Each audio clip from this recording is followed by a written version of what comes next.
Associated Press reported on October 10 that more than 1,600 died and thousands wounded on both sides since Hamas' attack and Israel's retaliation. Many foreigners from dozens of countries, including Chinese people, have suffered from this conflict.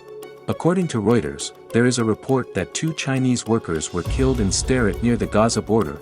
Wang Wenbin, a ministry spokesperson, said China is trying to verify and confirm the information on reported Chinese nationals killed in the conflict in Israel.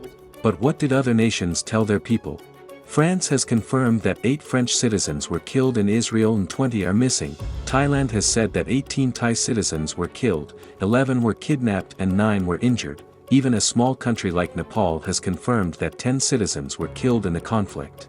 Learning from the Israel-China Chamber of Commerce, Global Times reported on October 10 that 3 Chinese got injured in attacks, with 1 shot in the abdomen, 1 in the leg, and another found in a hospital with a serious injury.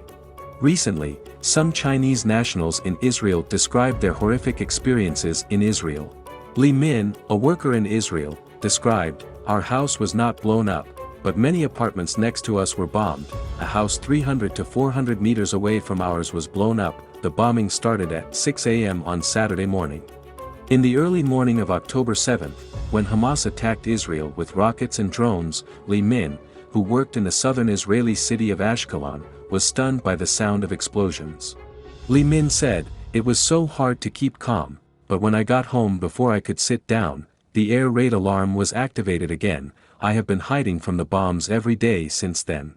Wang Li, who has been working in the same city for 5 years, said that they must hide quickly whenever they hear an air raid siren. Wang said, "As soon as I hear the alarm, as soon as I hear the bomb alert, I have to hide in the bomb shelter." The Hamas militants kill not only adults but also children. Wang said the attack was the most horrific he had ever experienced.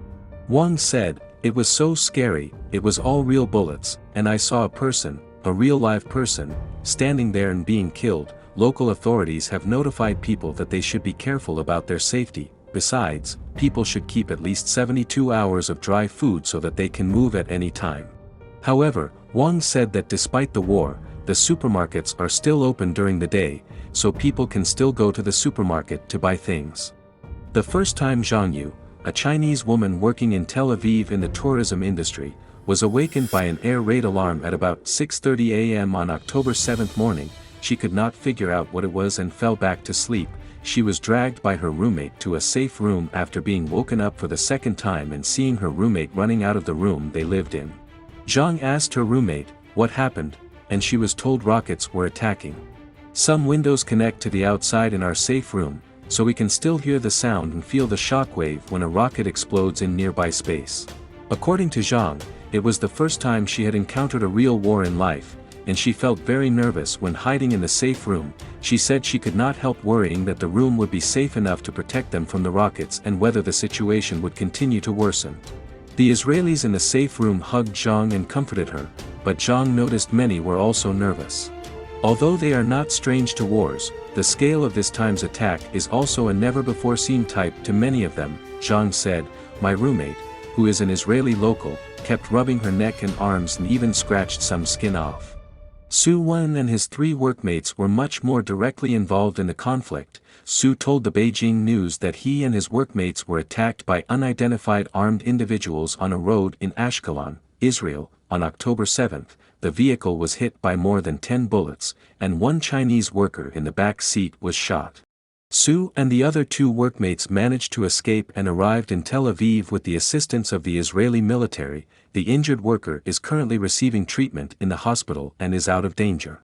According to the Israeli news agency Haaretz, a Hamas official has also confirmed that Russians and Chinese are among their captives. A Chinese student studying in Rehovot who preferred to be called Zach had already booked a flight back to China in November when his research in a local lab concluded. He said he would forget that he was living in a volatile region if not for the latest outbreak of conflict. Zach said he could not only hear bombings but also saw bright spots in the night sky as the Israeli anti-missile system Iron Dome was intercepting flying rockets. Zach said, "I encountered a round of fighting this May when I came to Israel, but it was only scattered attacks. This time was totally different. The rockets are like fireworks exploding in the air." Li Min had already purchased a flight ticket to return to China on October 6, but she did not expect a terrorist attack the next day. Now, she does not know whether she can still go back to her home country as scheduled. According to Wang Li, the price of a flight ticket back to China has increased to about $14,000 or 100,000 yuan and requires transiting through 3 countries. After the war broke out, a growing number of governments are sending aircraft to Israel to airlift their citizens out of the country, after many commercial airlines suspended operations following the surprise attack by Hamas militants over the weekend. Germany's Foreign Office said late Tuesday that it plans to operate flights chartered from Deutsche Lufthansa AG on October 12 and 13 to help evacuate citizens.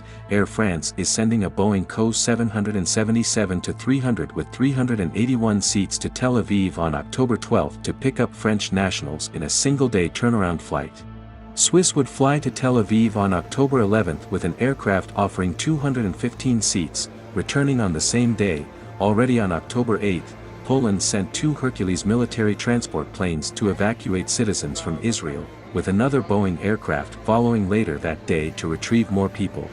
Bulgaria sent its government jet to evacuate more than 180 people in 2 flights late October 8 and early October 9. However, according to Wang Li and Li Min, since the war started, the Chinese embassy in Israel has only issued travel alerts on October 7 and 8, and one notice to pay attention to safety. Don't forget to comment in the section below to share your opinions on today's topic with us. Make sure to like and subscribe to see more interesting topics from Understand China, and thank you for tuning in.